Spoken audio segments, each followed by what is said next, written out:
So, communication. All right. Communication. Why do you think we have assessment, communication, and infection for your first 3 lectures?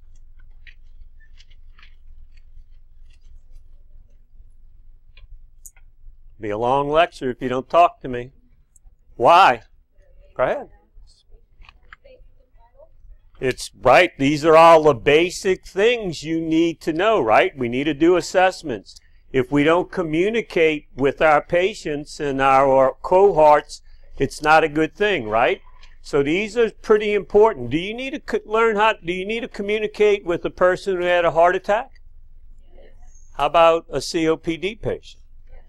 Kidney failure patient, right? I mean, we have to do that, right? So communication is one of the vital aspects of nursing and one of the basic components. If we don't know how to communicate, we're not going to be a good nurse.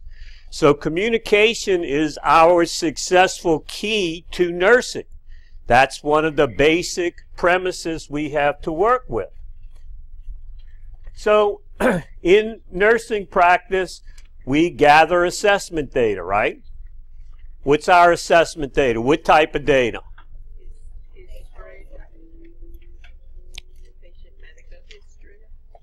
Okay, medical history. What else? I mean, what type of data? There are 2 types of data. Subjective and objective data, right? So we're getting that information. Do we teach? What do we teach? What do we teach? As nurses, what are we teaching? Healthcare, what else? Self-care, what else? Medications, what else? Side effects of meds, what else? What? Yeah, right, because doctors walk in, you think they understand everything? Probably not, huh? Yeah, so we're going to teach. Do we need to persuade? You think everybody is going to just, when I walk in and say, let's go take a walk, do you think they feel like that after they had their gut cut on? Are we going to have to persuade them? Huh? Of course we will. We're going to have to say, come on, you know, in order for you to not get pneumonia, for you to be well, we need to go walk, right? Who are we collaborating with in healthcare? Nurses. Who else? Family. Who else? Patients. Pharmacy. Who else? Housekeeping. My favorites. Yay! When that pump blows up and all kind of stuff's on the floor, who do I want to call? Housekeeping. Do I want that mop there quick? Absolutely. So, yeah, I'm communicating with them. PT, OT, ST, those types of things. And do we advocate? Are we advocates? Absolutely. We're advocating for those patients. And one of our big things we do, one of our big theorists in nursing is Watson, Jean Watson, and her theory is caring. She's got a whole theory on that. And many facilities, many nursing programs use Watson's theory of caring for their main theory in nursing. So caring is one of the major things. Nightingale, that was Nightingale's claim to fame. That's Watson's. That's our big thing. And of course, providing comfort. All of this is through communication, right? We express all of this, all of these things by communicating with our patients. So it's exchanging information between 2 or more people. That's your basic definition. And of course, it's our basic component in nursing.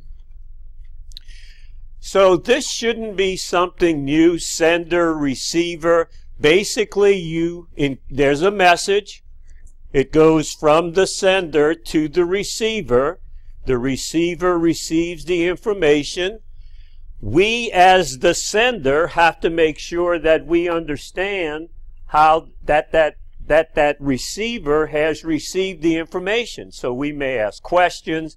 We may see nonverbal things that are going on. We'll talk about that.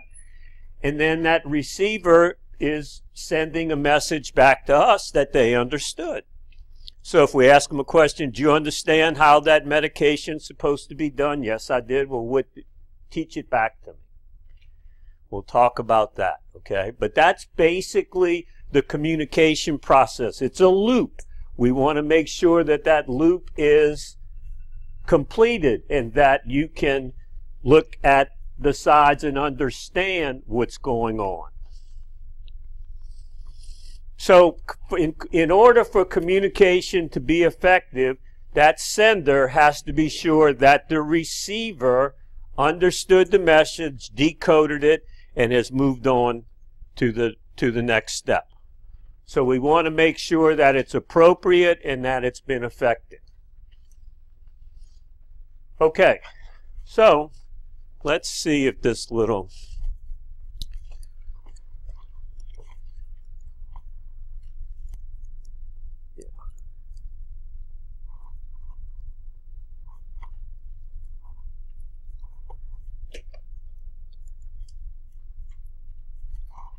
I had it open.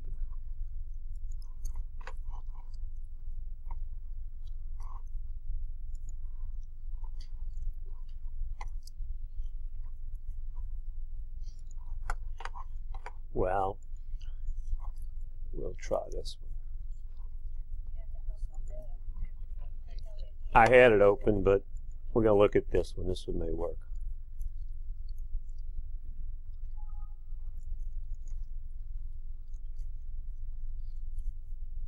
But didn't work this morning, not working this afternoon. So we'll move on. All right, so the means of communication, you have verbal, nonverbal, and electronic. Electronics thrown in because in the day of today, electronics is a big thing, right? How much of communication is verbal? I know some of y'all know that answer. 30%. 70% is me looking at y'all. I see some faces smiling. Oh, yeah, that's right. I remember that. That's nothing new. Some faces are like, okay. So nonverbal is a big part of communication. And then electronics is, you know, we can be challenged by it, so we have to know about it because it's out there. So verbal is your pace, your intonation. It's the rhythm, the rate, the tone, okay? So how do you talk? How do you go? You have seen Miss Deke in action, right? Kind of talks fast, moves around, goes, doesn't stop, little Energizer Bunny, right? This morning in, you know, when we were doing vital signs and talking about vital signs, 3 different students heard the same thing and had 3 different ways of doing blood pressure. She talked so fast that one step was here, another step was there. 3 people heard it differently. Okay? So, you know, so sometimes you need to make sure that you're going at the right rate, the right rhythm, and the right tone to be able to have things. I walk in, I go, good morning, how are you?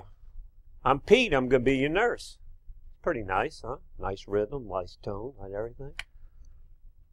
Put you at ease, huh? Hopefully. Or I could walk in and go, good morning. How are you? I'm Pete. I'm going to be your nurse. Same words. Do you feel the same? No, huh? No. All right. When I said yesterday, put your hair up. Put your hair up, right? Who came to class today with their hair on their shoulders? Put your hair up. No, really, I'm serious. Again, this is the second time I'm saying it, and I want to make sure y'all hear it again. That's a code. What are y'all violating? Y'all getting ready to turn in a piece of paper. What did y'all sign and say you read? And what's the code? What's your dress code? Hair up off the collar, okay? So, make sure you do it. So if I want to get it across, I'm going to say it fast, I'm going to say it harshly, right? Or I could say it nicely, okay?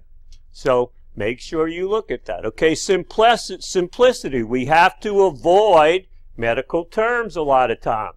That doctor, that physician walks in, they talk, they tell you what's going on, right? Use simple, age-appropriate terms.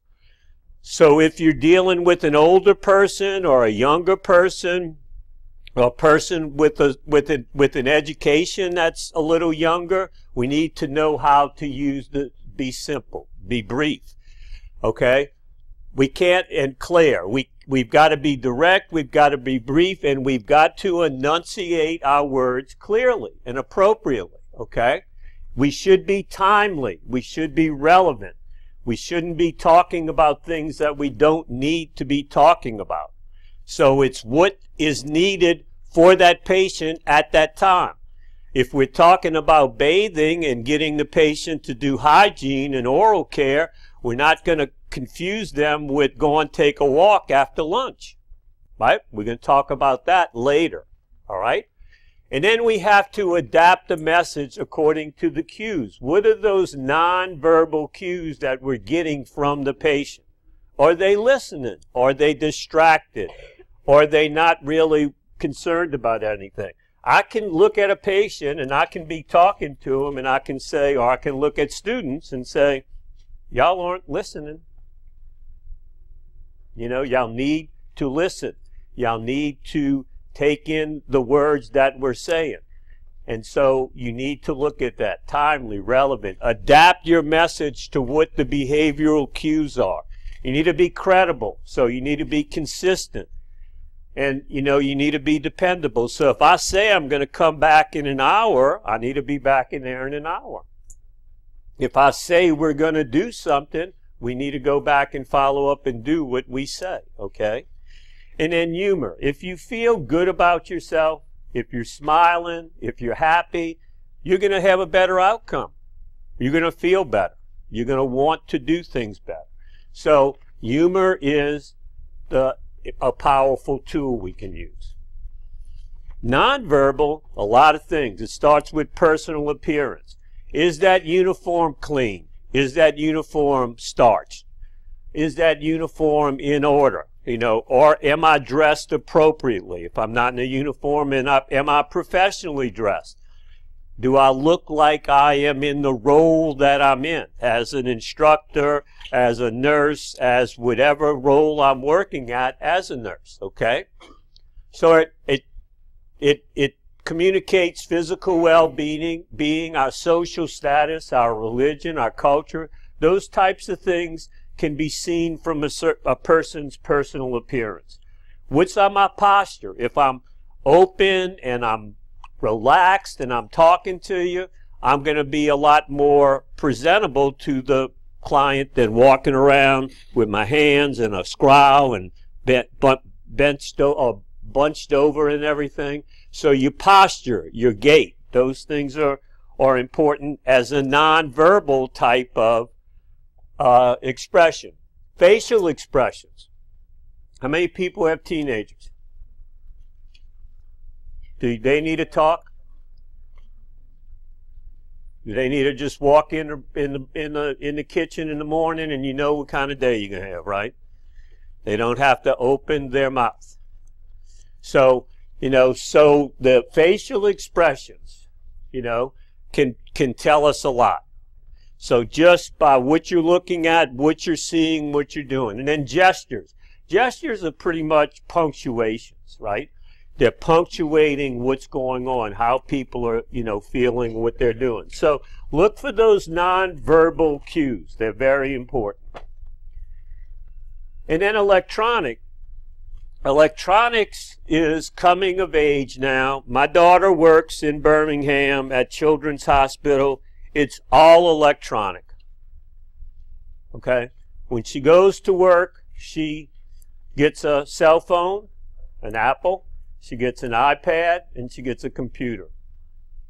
They check it out at the nurses in the locker room before they leave. She goes into, she finds a little spot, she walks in the room, she introduces herself, she pushes a button, and Siri starts listening to what her assessment is. So she does her assessment, Siri interprets it, puts it back in the computer. Doc walks in, Doc pushes a button, does their assessment. If she needs to communicate with a physician or with a healthcare provider, they either call on a cell phone and Siri interprets, or they text message. She text messages in SBAR, there are forms and everything. I need this, I need a medication changed, I need that. The physician then texts back and it goes straight into the computer. Is that pretty neat? Do you think it cuts down on errors? In a lot of ways it does. Okay? So that's it. It's fast, it's efficient. Is it legible? Yes. Absolutely. How many people have tried to read doctor's orders? It's sometimes pretty tough. Okay? There are a lot more female doctors now who write nicely, though, right? There's some males that write. Some. There's very little writing. Mm-hmm. Even the scripts are. Right, right. Well, I mean, now it's more with the electronic, but documentation and improves communication, those are all the good things. It's flexible, right? Before, in the day, you would call a doctor, you would beep them, and then the secretary would get the call, and they go, "Who called Dr. Smith? Pete, did you call Dr. Smith?" "No." "Evelyn, did you call Dr. Smith?" "No." "Must be Shirley. She took a break." And that's what happened, right? And so Dr. Smith's hanging on the phone waiting to find out what nurse called him. Is that efficient? No. Now with that cell phone, when she calls, it goes straight to the cell phone, right? So, I mean, so it's direct. Our disadvantages are we got breaches in confidentiality all the time, right? Y'all heard about Permanente Kaiser got taken down a couple years ago out on the West Coast. Oh, yeah. Okay, their data, their servers were breached. That's why we say DCC server, email, that's where we want to go. Because it's on DCC now, right? It's not on Yahoo, it's not on AOL, it's not on anybody else, it's on that, okay? There's a lot more potential for misuse because a lot of people are in there in that chart now, right? So, I mean, so a lot of people have access, so there's more use for misuse. What's the Apple phone now? Apple 9, 10, what is it? It's a 10? How much? 1,000? Socioeconomic? How many people got 10s? Miss Yondron, you want to raise your hand? What do you have? 8, yeah. Right. She's socioeconomically upstage, so I mean, so she can afford it. But can everybody afford a $1,000 cell phone now? So anyway, so it does have some status implications. You can't, and through text messages, can tone be picked up? You can't pick up tone through emails or anything typed. Right, I know, but I mean, right. So I mean, so tone is hard to do through the electronic world, okay? That's one of those things we talked about, the verbal side of it, right? And it is considered part of the medical record. So a lot of times, and I've seen, I do case management, so I see a lot of times in dictation, right, that a doctor dictates a note, and they're using voice recognition also, and it's hieroglyphics, parts of the sentence, okay, because the voice recognition did not understand the term or something, and that physician or that person who dictated did not go edit their notes, okay? So when you push the button and Siri interprets and voice recognizes, the expectation is before you file that note, you edit it and make sure it's done properly, okay? So it's considered part of the medical record, and if you don't do that, it could come back to bite you, right, if there's a legal issue. So we're also looking at other aspects of the patient, of the family. We want to know developmentally where they are. So y'all are going to have a whole concept on development, Erickson, okay? Where is that patient developmentally? Do we communicate male, female differently? Venus and Mars, right? So, I mean, so we communicate differently with genders. Our values, our perceptions. We as nurses, we're going to be taking care of patients that the values that those patients have are not the same values as ours. We have to take care of them. We have to understand that, okay? So although we don't necessarily agree with everything, we have to deal with those applications. Personal space. What is the intimate zone? What's the space? So space, give me some parameters, some numbers. So we're touching them to 1.5 feet, okay? Personal space is what? 1.5 to 3 feet, okay? Social, how far?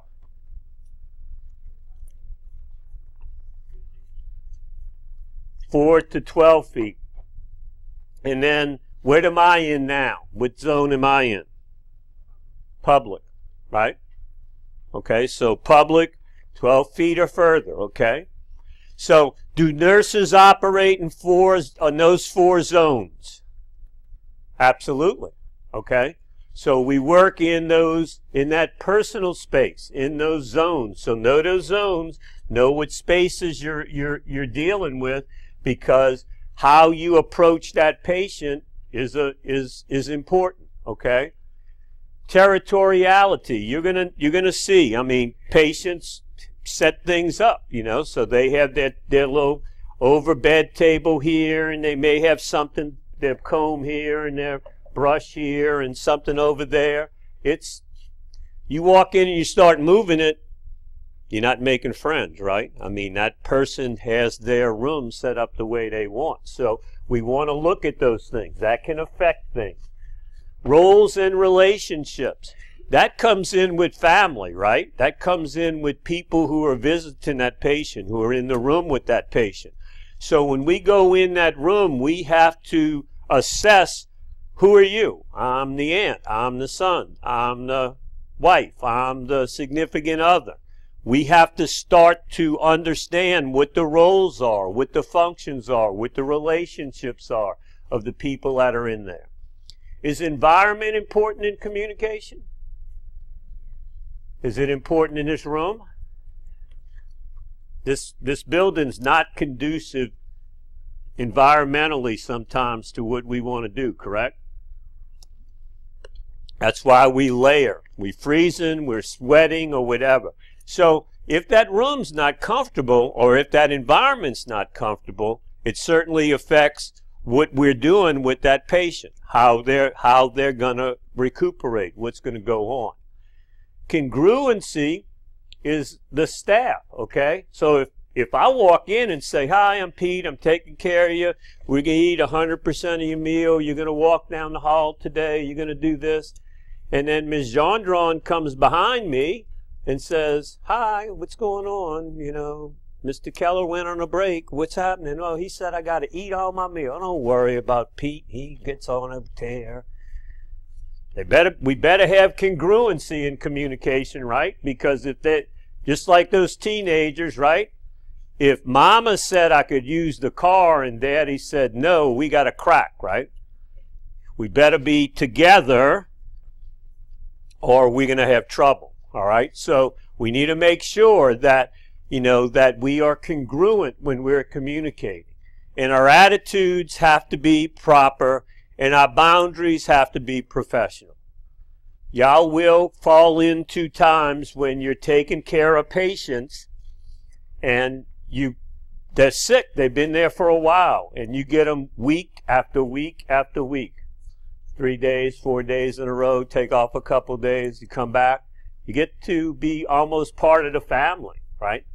So we've got to keep our boundaries, our professional boundaries. So nursing relationships our primary thing is the nurse-to-patient relationship, right? That's where we achieve optimum growth for that patient personally. So we use all the things we just talked about, and we make sure we establish that rapport, that good rapport with that patient. After the patient comes the family, okay? So if we need to talk to that family, if we need to be involved with that family, it's similar, but it's going to be at a different level, okay? We're worried about getting that patient better, getting that patient to a good outcome, getting that patient discharged, sent home. Now that family has to support that patient, right? That family has to take that patient and make sure they're able to go home and be taken care of. Y'all gonna do the simulation today, right? We're gonna do simulation this afternoon, okay? HPS, okay? And you're gonna have a non-compliant patient. 9 times out of 10, that's the ones who come back. Those are our frequent flyers, right? So that nurse-family relationship can help with compliance, with that patient taking their meds, doing the things they're supposed to do.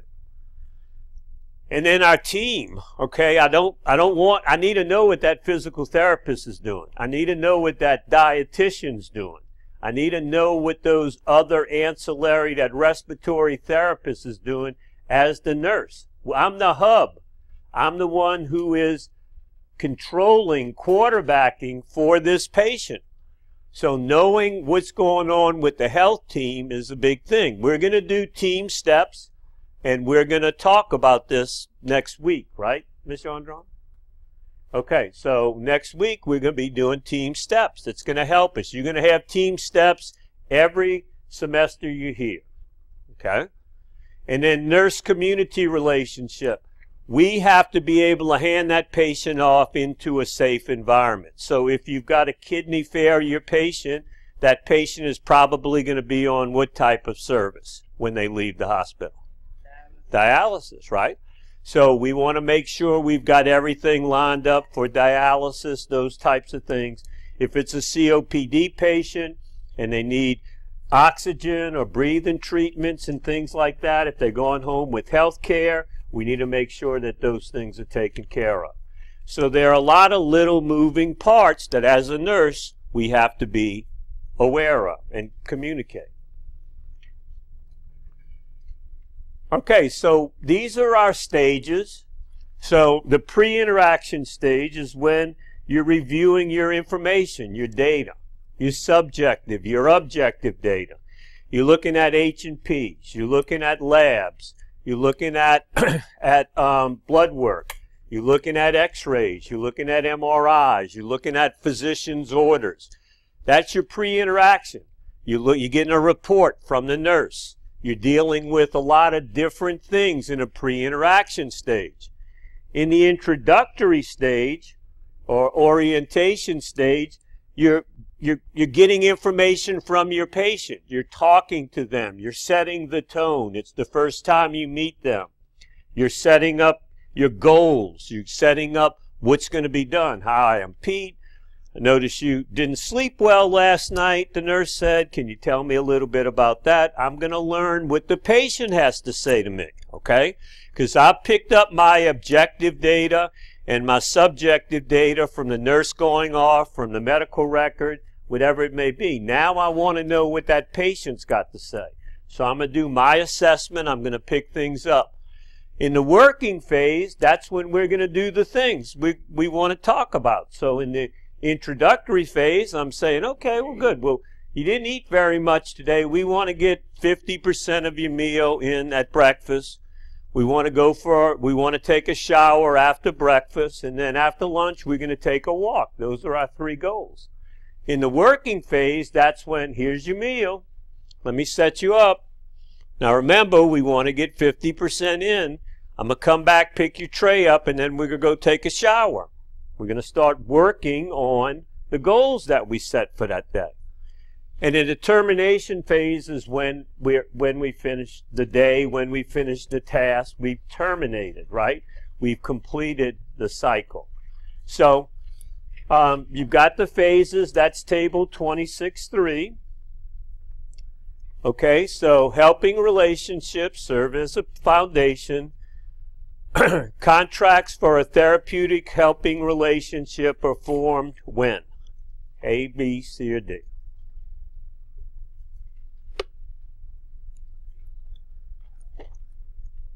So anybody for A? No A's? Any B's? B as in boys? Okay. How about C? Any C's? Okay, no C's. Any D's? Okay, good. Introductory, correct. Okay, so what did I just do?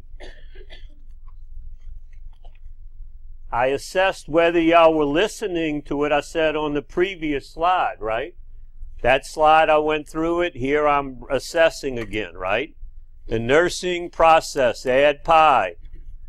Assess, plan, what is it? Diagnose, implement, evaluate, right? Okay. All right, SBAR. Now, y'all don't know much about this because y'all have never been introduced to it, but next week we're going to talk about this. So, you're caring for Jane, a 78-year-old who was admitted this morning from home with pneumonia. On assessment, you find that Jane's temperature is 101.6, oxygen saturation 88 on 3 liters of oxygen, and is short of breath, confused, and restless. Jane's daughter reports that Jane is actually alert and oriented, functions well, and lives alone. The healthcare provider has not seen Jane. Using SBAR, situation, background, assessment, recommendation, describe how you will communicate with the on-call physician to effectively address your concerns. So, what is the situation?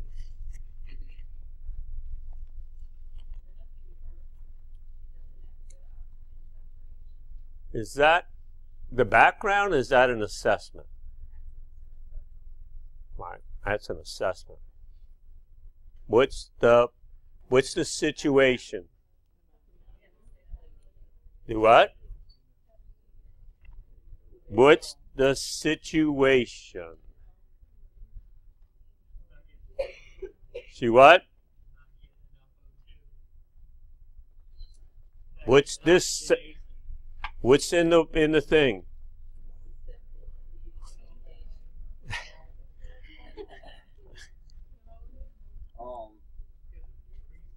So you have the normal doctor is available, so you have to talk to Situation. The situation is she's acting different when she first.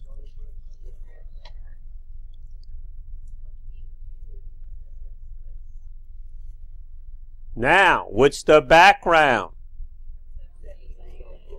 She's what? 78.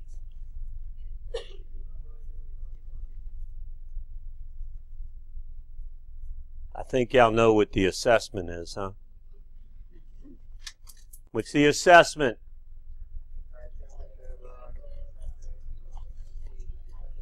What kind of information is assessment? What kind of data? What kind of data is this? It's one type. Objective data.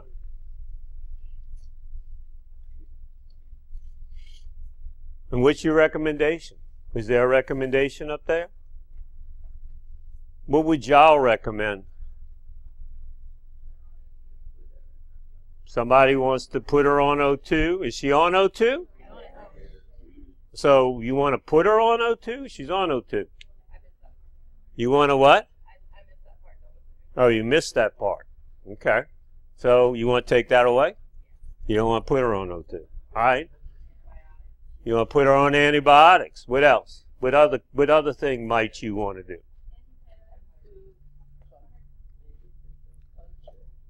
You want what? Cultures. Okay. Blood cultures. Sputum cultures? What do you want? What kind of culture?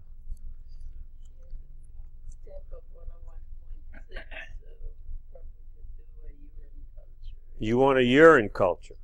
Okay. What else would you want? You need a recommend. Can you do that? You a nurse, can you do that? Can you change the position?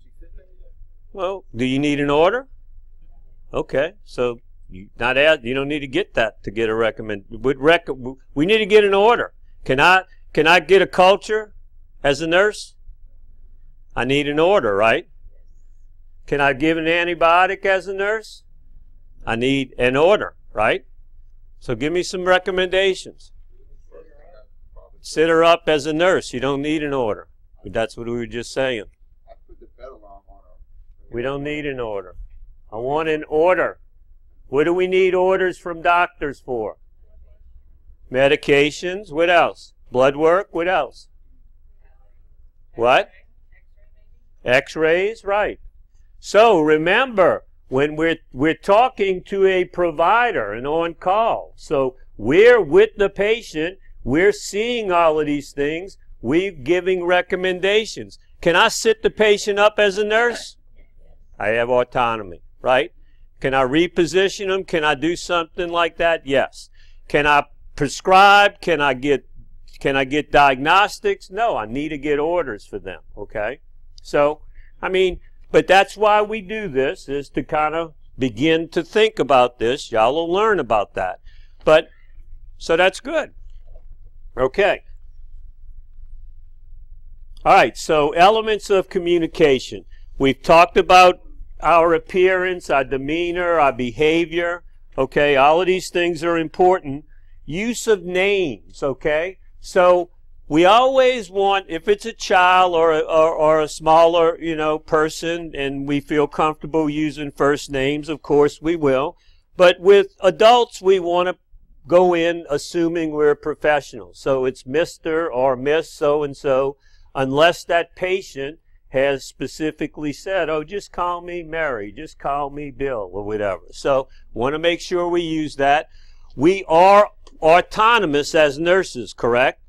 We have a lot of autonomy. We can sit patients up. We can make them cough, deep breathe. We can move them. We can reposition them. We can ambulate them. We can do a lot of things without doctor's orders, okay, based off of our professional code of ethics and what we see with that patient. But with that autonomy comes responsibility. So if we make a decision that we're going to sit that patient up and we put them up in bed and that puts them at jeopardy, it's our responsibility.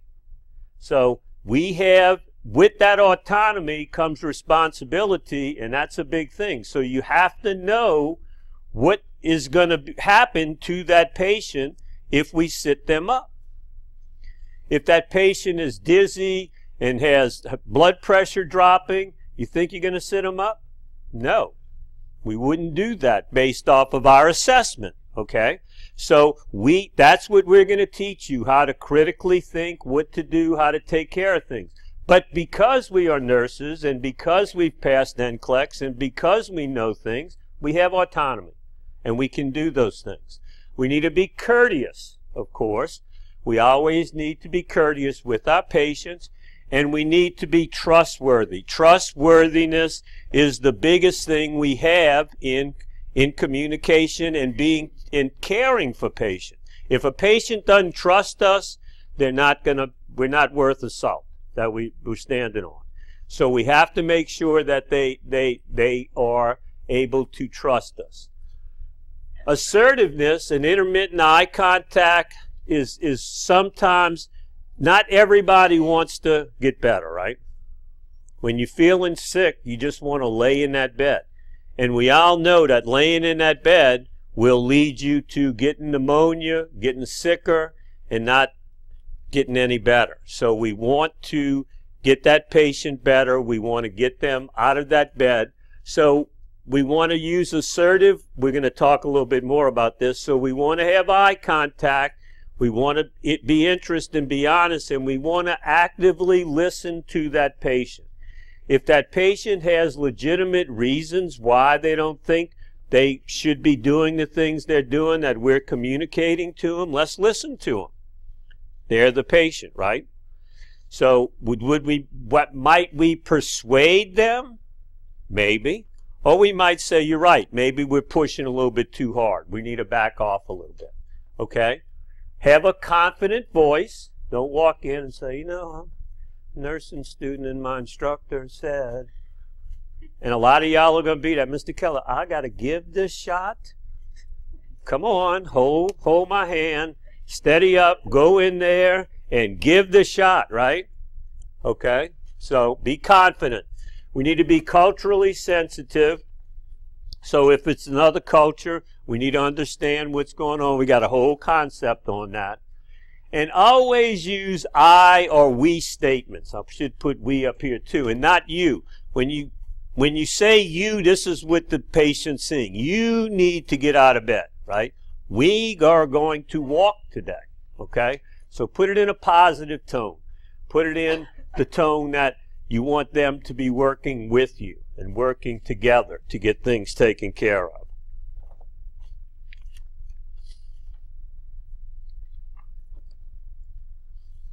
Okay, so therapeutic communication is what we are all about. Good therapeutic communication. So that's that interactive process between the nurse and the patient that we're trying to achieve. Hopefully we're going to overcome stress and we're going to get along with the other people we're working with, and we're going to help people to understand and get a good constructive relationship going. Okay?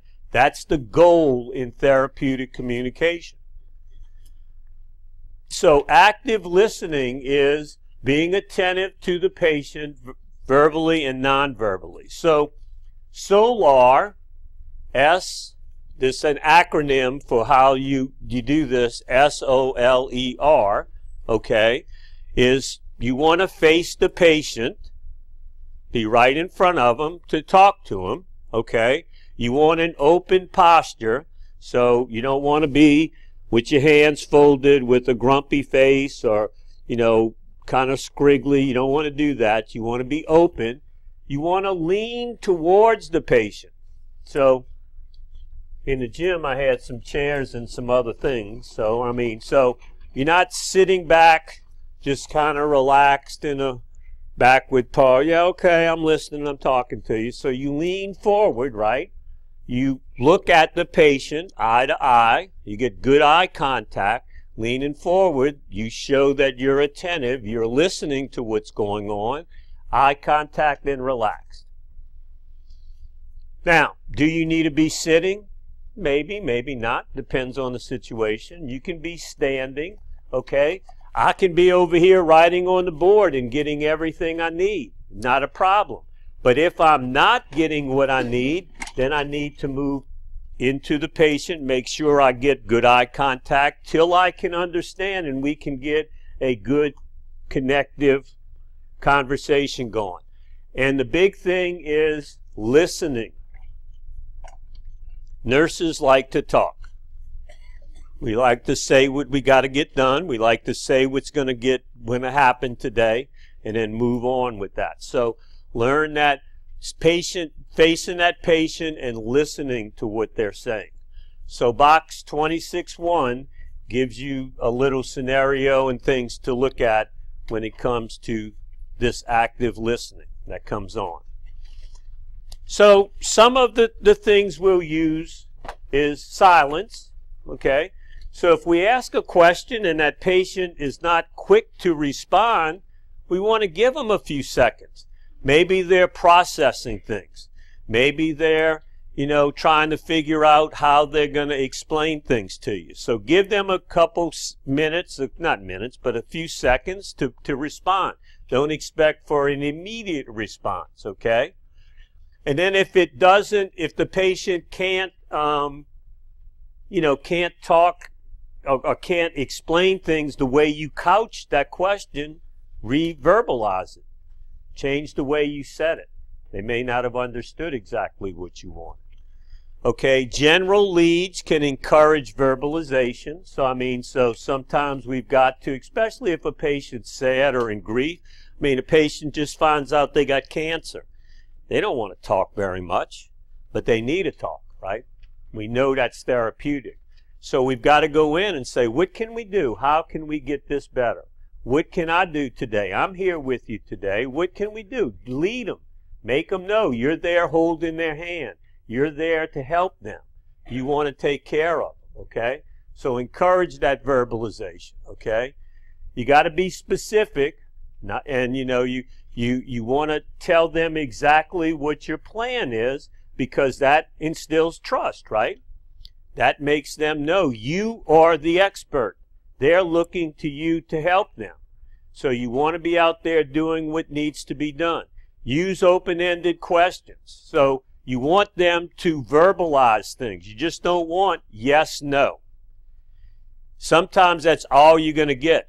So if I walk in, are you in pain? Yes. Where is the pain? My stomach. What is the pain? 8 out of 10. Sometimes I can't get them to talk very much, right?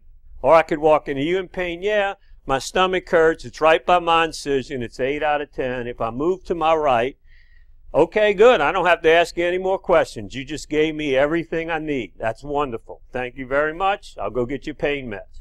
But if I don't get that, I'm getting one word. I got to know what's my next question. What's my next question?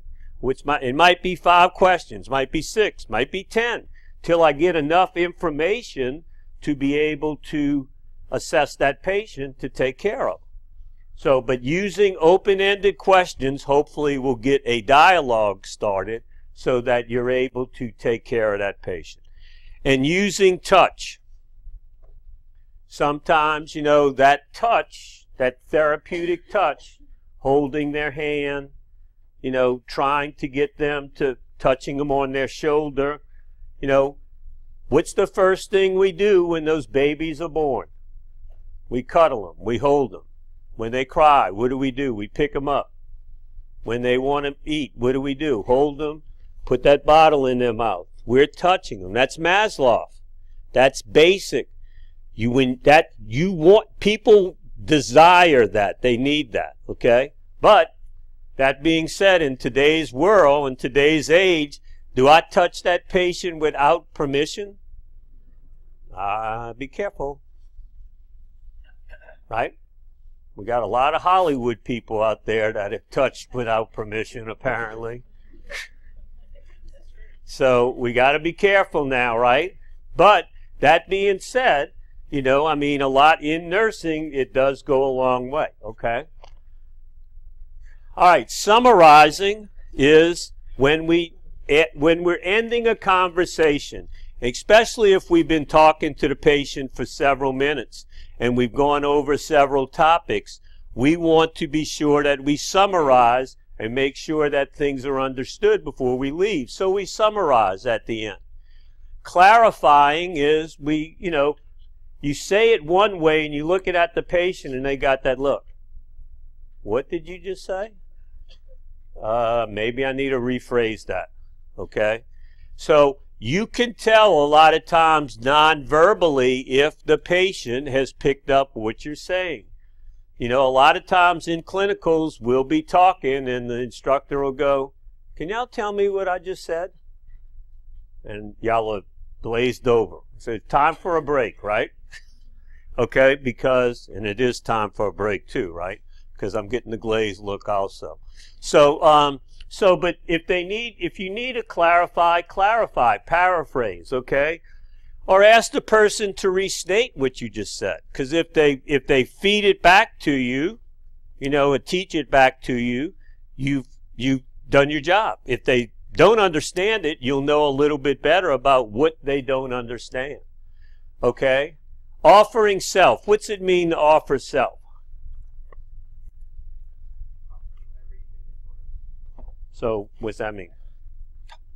You're not a student. Well, they should have read it. They, them, you, me. Do what? Well, yeah, I guess so. Offering self. What else? She's saying if they say, can you stay? How many nurses really, when you're taking care of 6 patients, can really hang out for an hour or 2 and just hang? But yeah, I mean, that type of thing. What else might you think? There you go, bingo. And so it's about, if you need anything, call me. Now, am I going to go in there to move them or to take them to the bathroom? Maybe, maybe not. But the CNA may, right? What's the deal about answering call lights? What's been shown? What about hourly rounding? Have y'all heard about that? Yes. And what's hourly rounding about? Make sure someone goes in the room at least. It doesn't have to be you, but someone goes in the room within the hour. Correct. The more times someone on the team is in that room, the less call lights go off, right? So if a patient knows Pete's coming back in this room at 3 o'clock, more than likely I can wait. I don't need to push the button because I know Pete's pretty good about that. He's been here for 7 or 8 hours and he's come in every hour. I'll just wait and we'll go to the bathroom when he comes in. So giving of self, or saying, hey, look, I know you need this, okay?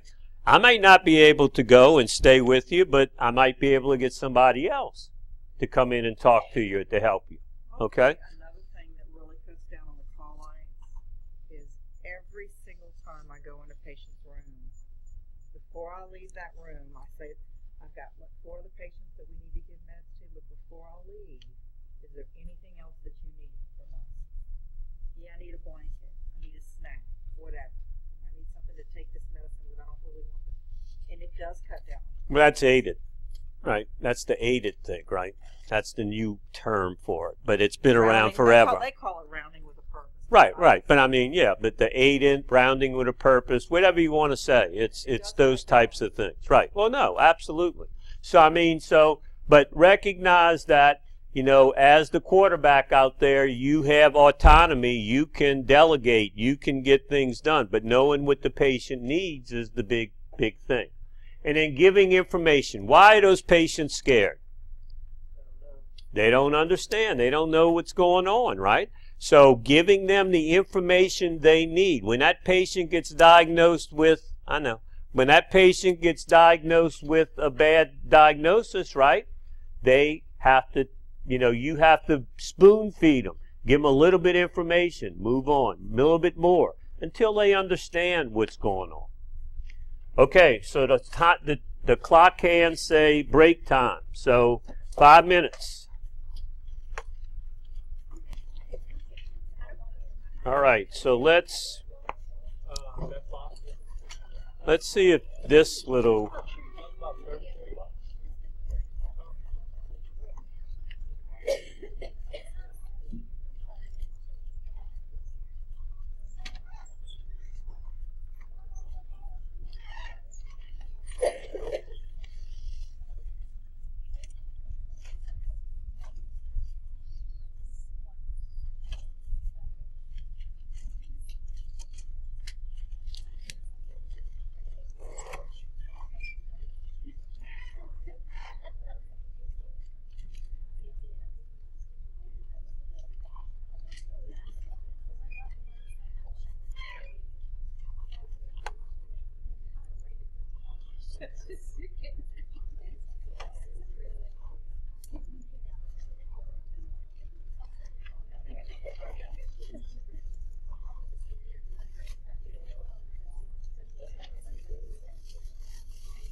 All right, so none of my extracurriculars seem to be communicating back where I'd want them to. So, you know how it is with the electronic world. Okay, so we went through summarizing, giving information, okay? So we can share observations with our patients, okay? So this is different than making assumptions. It's what we're observing in the patient, okay? So is the patient being compliant? Is the patient doing what we want them to do? Is the patient, you know, gonna be moving in the direction we want them to? So as we see them do things, we're positively reinforcing. You did good. You ate all your breakfast. That's great. I came back in and you had taken your shower. We're checking things off the board. These are all the things we wanted to get done today. Good job. Or we come in and say, didn't we say we were going to eat 75% of our meal? Yeah. What happened? Well, I really didn't like the pancakes. Okay. What can we do to fix it? What do you like? Right? Because, I mean, I need to get something that's palatable. Okay.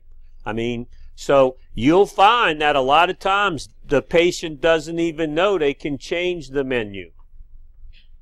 Right? I mean, I like oatmeal. Well, we'll get you oatmeal. That's not a problem. I can even walk down to the little refreshment area and get you some oatmeal. Okay? So we have to share observations, look at things, those types of things.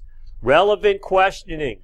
We can't put too many things out there. We can't give them 10 different things that we need to talk about. We need to talk about one thing, button it up, complete that circle, right? I mean, make sure that that one object, that one thing we need to get taken care of is done. Then move to the next topic, then to the next topic. And if we overload them, they will shut down on you. After you get past topic 2 or topic 3, they're not listening to topic 4 or 5 or 6. It's out the window. So same thing in here, right? That's why we stop every 50 minutes. Give you a little break. Get up, move, look around, do some different things, okay? So you need to understand sharing those observations, being relevant, okay? One question at a time. What do y'all know about empathy?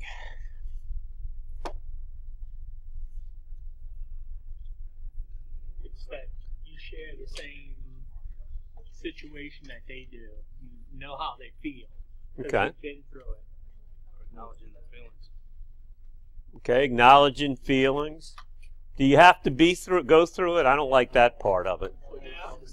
Sharing feelings and things. I don't know if I can do everything I certainly don't want to. If I've got diverticulitis and have an ostomy, I can be empathetic and never have that thing done, right? I thought that was the difference between that and sympathy. Sympathy was that you didn't share. No, I can be empathetic and still, I don't have to have done or been through the same things. But anyway, what was some other observation? What empathy, what do y'all think about? Putting yourself in their shoes, right? What other way can you put that? What now? Their perspective, right. What's another way of saying that? Trying to experience the same emotions. And so, I mean, I'm saying this because, you know, 3 different people said the same thing with different words, right? So, I mean, so sometimes we might say the same thing and they don't understand it. So we've got to use different words to make people understand, okay? So empathy is us like trying to understand what that patient's going through, okay? I really can't. I've never had an ostomy and a diverticulitis and, you know, that type of thing, but I try to understand how you're feeling. I've taken care of patients that have had this situation before. And I do have experience. The patients who have gotten better for me, they do this, and this. So I'm sharing my concerns, and the last and I'm not saying this to the patient, but in my mind, I'm saying the last patient I had who had this same problem that this patient had, we did this, this, and this to get them better. So let's try to do this, this, and this. So empathy, okay? So understanding that person's reality might not even be real to me, right? I'm nauseated. You don't look nauseated. You just ate Popeye's fried chicken and everything, but I'm nauseated. That's subjective. I got to try to go back. You know, maybe it was too greasy then, right? I mean, so you want to get in their reality, okay? Okay, focusing centers on the key elements of the concept. So, like I said, you want to be, you know, you don't want to be all over the page. You want to address the issues that that patient's looking for, okay? And then self-disclosure, okay? That's subjective, true personal experiences. That's the definition. Intentionally revealed shows the nurse's understandings, okay? So, can I go in and say, oh, you know, when I had my hernia surgery, this is what happened. It's a little bit too much information, right? We don't need to get down into that realm, okay? But I can go in and say, you know, I've cared for people. I know how, just like I said with the empathetic thing. But we can self-disclose that we've had loved ones or we've had other people we've cared for, and we kind of know what's going on. That tells them, hopefully, confident-wise, well, you know what you're doing, right? Because you got other people better. You got other people well, okay? So self-disclosure. So barriers. We don't want to do these things. That's table 26.1. We don't want to be probing, okay? We don't need to know irrelevant information, okay? So we're taking care of an IV drug abuser with hepatitis C and with liver problems.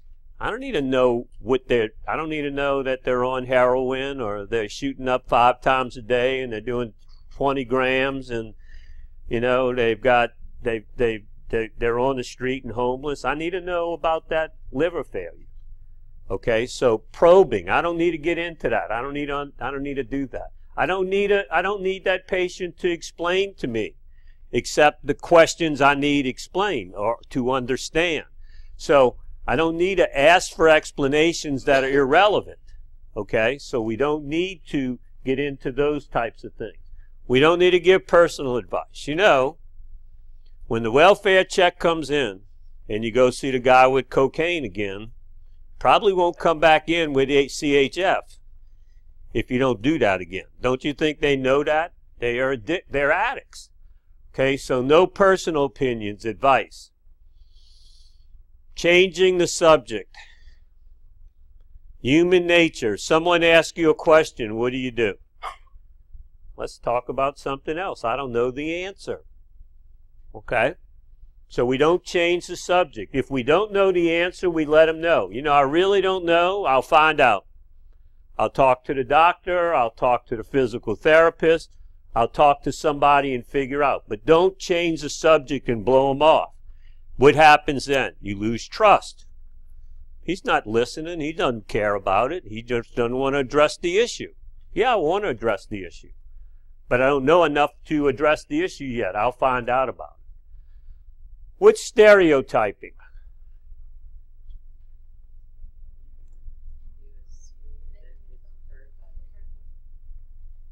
Come on. So, putting them in what? Right, lumping people into a big thing, right? You know what I mean? So, all people that are diabetics do this. You know, all COPD patients do that. All addicts do this. We stereotype. Each person's an individual. Yeah, they may be an addict, they may have issues, but that person's still an individual. So we need to treat that person individually. Okay? Okay, unwanted, being judgmental, of course we can't be that. You know, that's pretty much lumped into stereotyping. Unwanted reassurances. What do you think about that? What's that mean? Might be like you tell them everything's gonna be okay when they don't want to hear that. You tell them, talk to them about that personal stuff they don't want to talk about. Well, unwanted reassurance is that, oh, you don't have to worry about that, baby. You know, you'll be fine. Dr. So-and-so has about a 20% success rate. No worries. You know? I mean, downplaying a pretty serious issue, right? I mean, you don't want to give someone false hope. You know, because once again, that destroys trust. That patient trusts you. So you don't want to paint a gloomy picture and say, 6 weeks at the best. Go get things together, you know. You don't want to be there, but you want to give them hope. You want to give them, you know, you want to make them understand what's in front of them so that they can go. So no unassurance. Here's your sympathy word. No sympathy. What do you define sympathy as? Or how would you define Feeling sorry for them, you know. I mean, like, oh, I know. I'll pray for you. I go to Mass every day. I'm going to say my prayers, you know. I mean, so we have to instill hope. We have, now, I mean, and, you know, I mean, I'm religious. I do go to church every day. And I mean, but bottom line on it is some people, that means something to them. That instills hope, okay? And if we're instilling hope, so it's a fine line, right? But if you're just kind of, you know, I'm so sorry for you, there's nothing we can do. That's just not, you're playing into something, okay? So be aware that you know, you want to get that hope built up. So you need to talk to that patient. So one person may pick up sympathy as, oh, he's feeling so sorry, he's going to pray, and, you know, that's not good. Doesn't instill hope. To another person who is at the same level religiously with me, that means a lot to them. So it's got to be kind of individualistic when you're looking at that, but you can see the fine line that's there. So look for those things. There's examples in that table that talk about this. Being defensive and arguing is always negatory, right? We're not going to do that. So while admitting a patient during an initial interview, a family member tells you, my mom really means that she does not understand her medical diagnosis. The communication form used by the family member is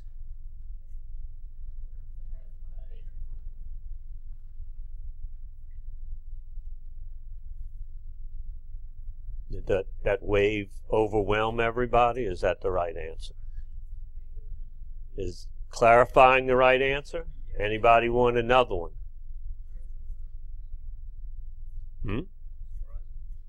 Summarizing?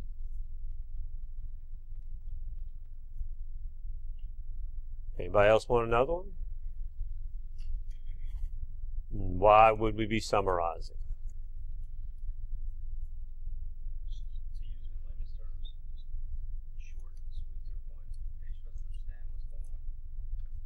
So, what do you need to do first before you would summarize when you're reading the scenario?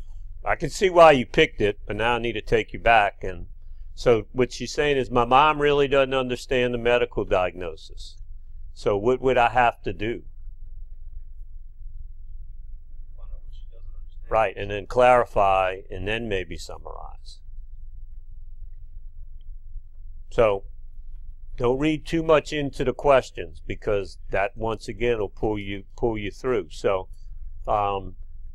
you know, my mom means that she doesn't understand the medical diagnosis. So we've got to clarify it, and then after we clarify, we may summarize then. But clarifying is the correct one on this one. Okay, so we talked about open-ended questions. Closed-end questions end up being one or two words. Now, you're going to have patients that's how they're going to communicate. They're only going to answer you in 1 or 2 words. So you just have to have that battery of questions. How do I get deeper into what's going on? Do you drink? Yeah. What do you drink? I drink wine. How much do you drink? 1 cup or 1 glass. How big's the glass?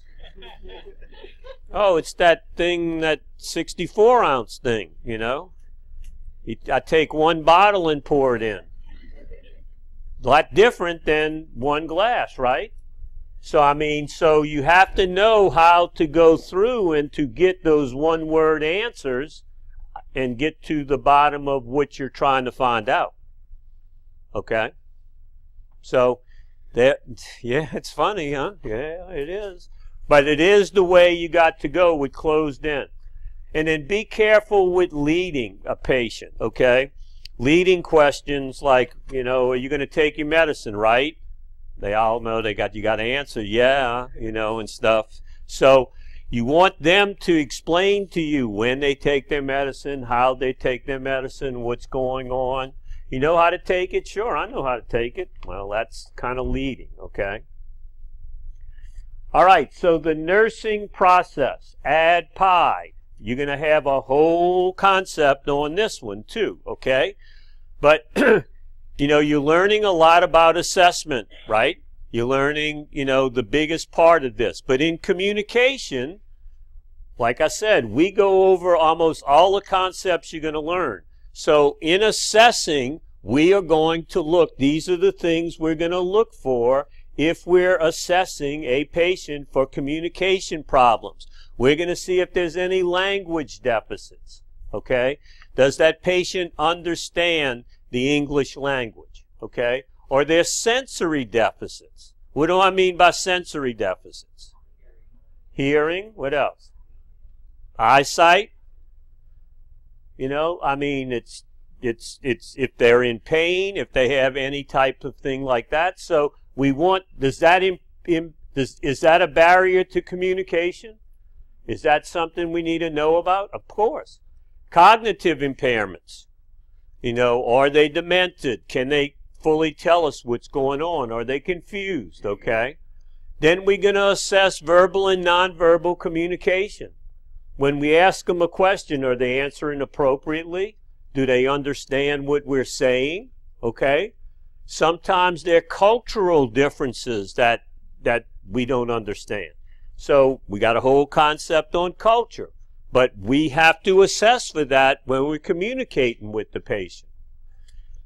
Physical, emotional, environmental. This is Maslow. This is the bottom rung on Maslow's triad. And if that patient's hungry, if they're in pain, if they're short of breath, if they're nauseated, they're not going to listen. When y'all are hungry, do y'all get grumpy? Yeah. I mean, so if I'm hungry, am I listening to what you're telling me? Probably not. So we got to make sure that that environment is comfortable. And then noise. You know, you got white noise on units. Okay, the TV can be off. There can be no radio on, but the pump in the room down the hall's going off. The fire alarm we're having an alarm test. Bing, bing, bing, bing, bing. All kind of noise on those units. Those units are noisy. Okay, so noise levels are a big indicator in communicating with your patient and not distracting them. And then what are their developmental factors? Once again, a whole concept on that. Where are they educationally? 5th grade level, you know, PhD, what are they? Nursing student? You know, where are they when you're taking care of patients? Some of the worst patients are nurses. Because they're going to tell you how to take care of them, and it's absolutely, positively wrong. Okay? So be careful, okay? And then look at that. There's a box there in the chapter under assessment in communication with older adults, because y'all are going to be taking care of a lot of older people, right, at the nursing home. So communication is a big assess. So if you've got, you know, you have to assess first, right? The first thing in the nursing process is assessment. So before I can do anything else, I assess that patient. Earlier you had said to use we can be beneficial when speaking to patients. But one of our My Nursing Lab things that's called elder speak, and it asks us to not use it. What would you say? I'd say it would be individual, you know. I mean, and a lot of times textbooks and articles that are read, you know, I mean, will tell you that, and that's a good rule of thumb, okay? We. Yeah, I mean, but I probably won't do something like that to you, so don't worry about that one. Wouldn't confuse you on that. That's splitting hairs a little too close. But good question, okay? All right, so you always assess. Then after you assess that patient, based off of the defining characteristics in your assessment, right? Which you found out, you're gonna apply a nursing diagnosis. So if the patient's having trouble forming words, cannot articulate, lacks skills of listening or self-expression, difficulty in comprehension, we could pick any one of these communication nursing diagnoses. Okay? Is a nursing diagnosis different than a medical diagnosis? Absolutely. Okay? So we have our own NANDA 200 and something nursing diagnoses, but they're all based off of the defining characteristics we found in the assessment of that patient. So some very nice questions come up on tests is put these in order. What's the assessment? What's the plan? What's the intervention? What's the evaluation? Very nice test question with assessing patients. Okay? So recognize that alternative question style. Okay? So planning. The nurse measures and sets goals. The goals have to be specific and measurable. Okay? So the patient will explain to me how to take their blood pressure medicine, 50 milligrams of metoprolol PO daily by 9 o'clock this morning. So it's specific. It's telling me they're going to explain that to me, and it's time. It's measurable, and it's at a certain time, right? So that goal can easily be said, is it met? Check mark. If it's not met, X. We got to redo it, okay? So when you make your goals in your plan, or I put on there, eat 50% of your breakfast by 8 a.m. It's measurable. Walk 100 feet down the hall by noon. It's measurable. Take a bath by 10 a.m. Measurable time, right? So you want your plans to be measurable and specific. You'll have to set priorities. When I walk in that room and I start writing stuff on the chart here, can that patient's condition change? So if it changes, priorities change. Okay? The patient may have felt fine at 7 o'clock, ate their breakfast, got a little nauseated, may have vomited, thrown up, didn't feel like getting out of bed, but, you know, I mean, so can I bathe them now? I mean, I need to clean them up, but I might not be able to get them to ambulate and to move to the bathroom yet because that condition changed. So setting priorities, changing things up, and then teamwork and collaboration, okay? So the biggest thing in teamwork, if you've got a cultural problem with people not talking the same language, you might need an interpreter. Most facilities now, especially with Ochsner in the program here, they have interpreters. They have blue phones with 2 receivers, right? Patient picks up one, nurse picks up the other, interpreter on the other side of the phone, talking with everyone, okay? And then people who may have had a stroke or may have dementia may have to have speech therapy. So when we go to the nursing homes, you're going to see this: physical therapy, occupational therapy, speech therapy. So speech therapy would be helping with communication. Okay? So implementing, that's the next leg of what we're going to do. So we use those therapeutic communication techniques to implement those the communication care plan that we're putting together. Okay? You can adjust the environment. What did I say? You know, if that environment's unfriendly, they're not going to be able to communicate very well. Okay, we might be, if they're hungry, That might be part of our goal, is to make sure that they're taken care of, that they're drinking enough, that they're able to go to the bathroom. Those are all implementation types of things. Providing support, okay? And employing measures to enhance communication. So, if that patient needs to have that, a lot of patients come to the hospital, they got hearing aids, but guess what? They don't work. The battery's dead. And they don't know why it doesn't work. Okay, so if that's not working, that's not functioning, our role is to try it, make sure it's work. Oh, let's change the battery. Oh my gosh, you can hear now, right? So implementing things to enhance their communication, okay?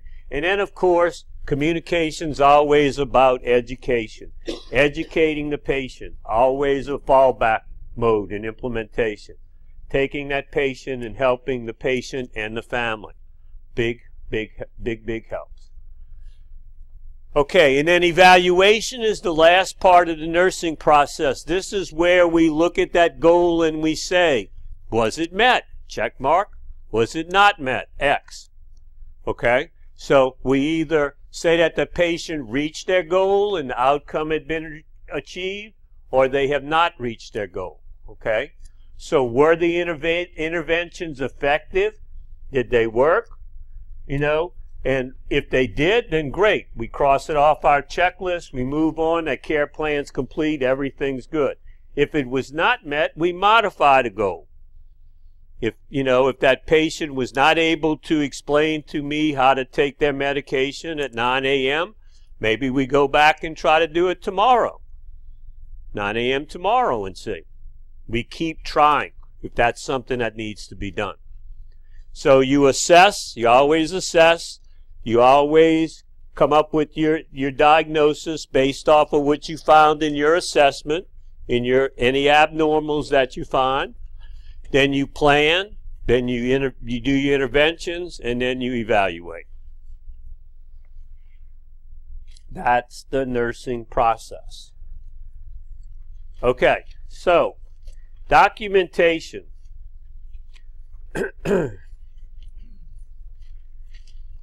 Y'all are gonna, when you get to the hospital, most of y'all are gonna be in an electronic environment. At the nursing home, we won't be there, but we're gonna have packets that you're gonna document on. Like it's gonna end up being 13 pages of documentation that y'all are gonna turn into us. Okay, so we're not gonna be doing much charting in the electronic medical record this semester. Next semester you may. We're going to do medications and things, but y'all are going to be doing paperwork. Y'all are going to be turning in documentation to us. So in the next few weeks, we're going to start going over all of that. So what we're doing in documenting is we're discussing. We're giving a discussion on what the level, where that patient's at, what's going on.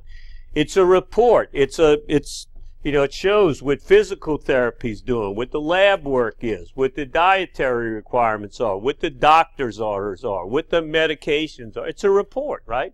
Tells us everything we need to know about that patient. And it's also a record. It's an ongoing recording. It's a charting system. It's documenting. It's a legal document. Okay? This is all intended to show the interventions, the things we've done for this patient, and is there to protect us from Morris Bart. Right? Because if that patient dies and you talk to that patient about neuropathy and you educated them, what's neuropathy? When I say neuropathy, what do y'all think of? Nerves, usually where? Lower extremities. And what happens? They lose loss of feeling. They lose feeling. So what might they do? How? Pretty simple. What's something that Morris Bart might want before? Stubbing my toe? What might a neuropathy patient do that they would want my license and money. A fall, right, right. So when you can't feel your feet, it's kind of hard to know where they are, right? So patients have a tendency to fall and hit their head and die, okay? So if I went in and taught a patient about neuropathy and told them, you know, that they were at risk for these different things and didn't chart it, but I spent an hour and a half talking to them about it, and then they fell and died, Morris Bart could have my license, huh? They could win the suit because I didn't document it. I got too busy. I was in there for an hour and a half. I know, Mr. Bart, that's what I did. Well, how come it's not documented? Jury doesn't know. You took care of this patient 2 years ago. You're that good? I'm that good because the patient slipped and fell and died. I don't forget that kind of thing. Well, why didn't you chart it if it's that important? Is this a good nurse? This Pete Keller guy? How long you been a nurse? But you don't understand, Mr. Bart. It was busy. I had an admit and I had a discharge and, you know, I mean, he was dead. What's the big deal? Big deal is I'm going to win the suit. Documenting is important, right? So the American Nurses Association, we have a code of ethics. You're held to these standards, okay? You're a nursing student. You're held to these standards. We are the highest ethical profession in the world. There's nobody else who comes close to nurses, okay? And it's because we do the things we're supposed to do. We put our hair up because the policy says the uniform is no collar, no hair on your collar. That's what it is, okay? So those are the things we do. We're taught that from day one. You follow the rules. You follow procedures. You document. You double check. You don't make medication errors. You do the things you're told. It's all revolving around this code of ethics and around documentation. So the purpose is communication, planning care for your patient, okay? So, I mean, I got to know what other people are doing in order to make the plan work, right? So I got to know what physical therapy is doing as the nurse. I got to know what's going on. Auditing health agencies come in here and look at things. They want to make sure we're doing things according to the way it should be done. Records are used for research. So a lot of times in teaching hospitals like UMC, you know, the doctors pick up 200 CHF patients, get their charts, and then study what happened. Why did this patient get better and this one not? What was the difference in the treatments that we did? So research is done. Education, we're certainly in there learning, right? So in documenting, we're learning how to take care of the patient. Reimbursement, if you go in and give a pain medication and don't go back and reassess the patient, that chart's thrown out and the hospital will not get paid a penny because you didn't reassess for pain. Insurance companies are all over that. So if that was a $50,000 stay, sorry, you didn't do what you're supposed to do. So is it important to listen to what the policies and procedures are? Absolutely. If you don't do that, you won't be a nurse long. If your chart's audited and that $50,000 chart gets thrown out, do you think your manager might talk to you? I think so. So it's very important that you understand that. It's tied back to reimbursement, and it's a big deal. Very big. It's a legal document. We already talked about Mr. Bart. No need to beat him up. He's after us. Okay? And then it's used for healthcare analysis. So these systems, these are different. You're going to see this documentation system in your book. I don't want you to memorize this. This isn't going to be testable. But each facility will use a different way of documenting and charting. So if you're in the Ochsner system, they chart by exception. If you're at Touro, they may use the pie chart or the focus charting. So recognize that when you get in there and they throw these terms out, you go, oh, I know what that's about. Kind of. That's all y'all got to know right now. You know, you don't have to know any more. But when you see this word, focus charting, at least you would have read a paragraph on it. That's all I want y'all to know, okay? I'm not going to ask you any questions on the test. You don't have to memorize it. But just recognize, I've heard of that. I know what that is. I can Google that and figure it out. But, you know, understand that in documenting, we have different ways, different systems that are out there. So just familiarize yourself with it. Okay, so our nursing activities, they should describe what's going on with that patient. What are we doing for that patient as nurses, okay? And it's the full range of the nursing process, our assessment, our diagnoses, our plan of care, our implementation, our evaluations, okay? So basically what we're going to do is a nurse does an initial assessment when that patient comes on the unit.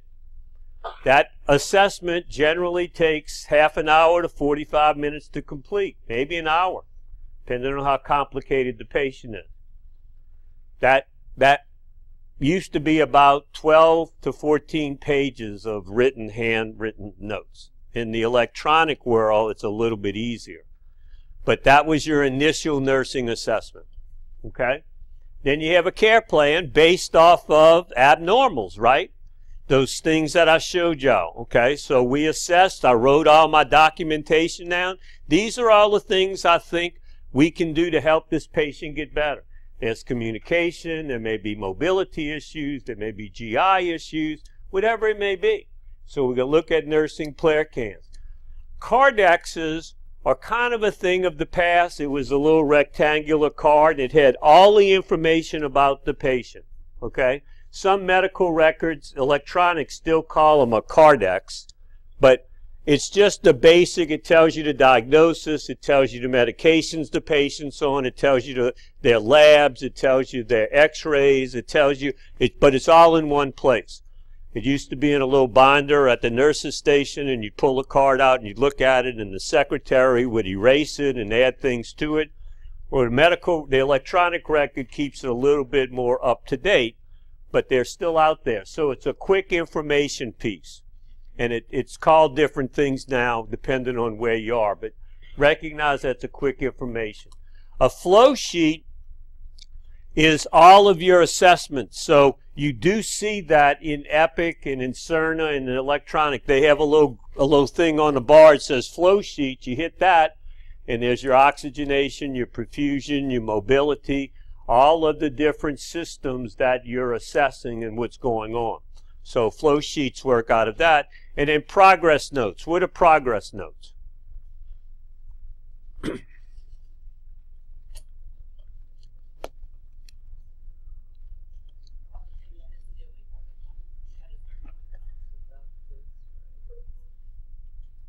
Well, doctors write progress notes. I heard that. We write progress notes. It's our narrative, right? So y'all are going to be handwriting your progress notes. So the expectation is I received report at 6:45. You know, 7 o'clock I was in the room with the patient. 7:15, here's my head-to-toe assessment. 8:15, went in and delivered the tray to the patient. That's your narrative, right? And it's going to be what you did for that patient from the time you assumed care until your last note on that day is going to be, you know, said goodbye to my patient and left for the day. So progress notes, what's going on, what's happening with that patient. And then the nursing discharge summary, when I get ready to discharge that patient, it's another 5 or 6 or 7 page document that shows we did all of these things to make sure the patient knew what they needed to do when they were discharged. So from assessment to discharge, on all points in between, is what needs to be done when we're documenting in nursing.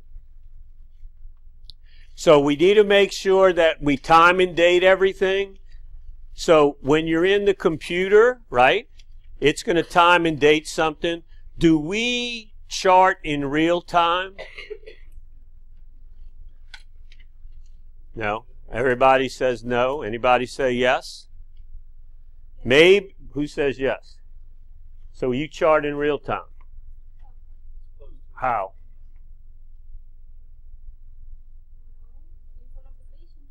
So you have a computer in front of the patient that you're able to chart it. Okay, that's good. The right answer. You know, my daughter can chart in real time because she's got Siri at the bedside, right? So you can chart in real time, but really, do you always chart in real time? Do you always pull that cow in there? Is that what it's called? What's it called? Mobile, a wow or whatever? Right. I mean, call light goes off, you go in there, patient's dirty, you clean them up. You're not charting it until you get back to the station, right? So I'm just saying that most of the time we're not charting in real time. But that computer's stamping in real time, right? When we go to that progress note, it's stamping, and it's saying it was done at this time, this thing. So make sure you time and date when you did that intervention. If it was 20 minutes earlier, an hour earlier, whenever it was done, make sure you put that it was done at 1:15 on 1:23. Make sure you put that time and date, because most of the time we're back charting. And if Morris Bart goes in and says, oh my God, you did all of this work, you sat down at 3 o'clock this afternoon and look at all the stuff you did today. Yeah, I did that from 7 o'clock this morning. But they don't see the time. They see that time stamp in there from the computer, right? So be careful with that, okay? So don't record prior to giving care. You know, don't say I gave my meds at 9 o'clock. Something could have happened. Don't say I bathed my patient. Something could have happened. Legibility, if you're writing, handwriting, make sure they can understand what you write. Don't scribble scratch. Don't. Make sure, if you got to print, print. I mean, when I first started nursing, I had to print. I printed everything, okay? It's got to be legible, all right? And it's permanent. Once it's there, you know, you can't go back after you're charting for 10 hours and you go, oh my God, I got to start all over again. I made a mistake. Let me tear this up. Just scratch a line through it. You know, it's permanent. It's there, okay? Use acceptable terminology. There'll be terminology. Joint Commission tells you what terms you cannot use, and so does your agency. So know what those terms are. Make sure you use correct spelling, okay? Especially if you're writing things out. If you're using spell check, that helps a lot, right? Make sure you use your signature. Follow agency regulations. It's different at different places. But if you're handwriting, you always, after you finish a note, you always sign your name and start another note for another time. Sign your name. Go through there. We'll talk about that. Make sure the client's name's right. Can't tell you how many times I've charted on the wrong patient. Just picked up the wrong chart, opened the wrong chart, started typing. Oh, this is 304. It should be 306. So you just edit it. You say mistake made, you know, put the time and date, own your mistake, and go correct it in the right chart. Okay, if you make a mistake and it's written, you know, draw a line, put mistaken entry, or write that in. If you edit, it's going to ask you why you want to edit this note. Mistaken entry. You're going to get a drop-down menu. Just tell it what it is. Go from there.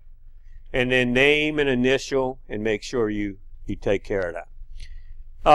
If you're doing things sequentially, like, you know, starting an IV, inserting a catheter, doing anything like that, make sure you put the steps of everything you did, right?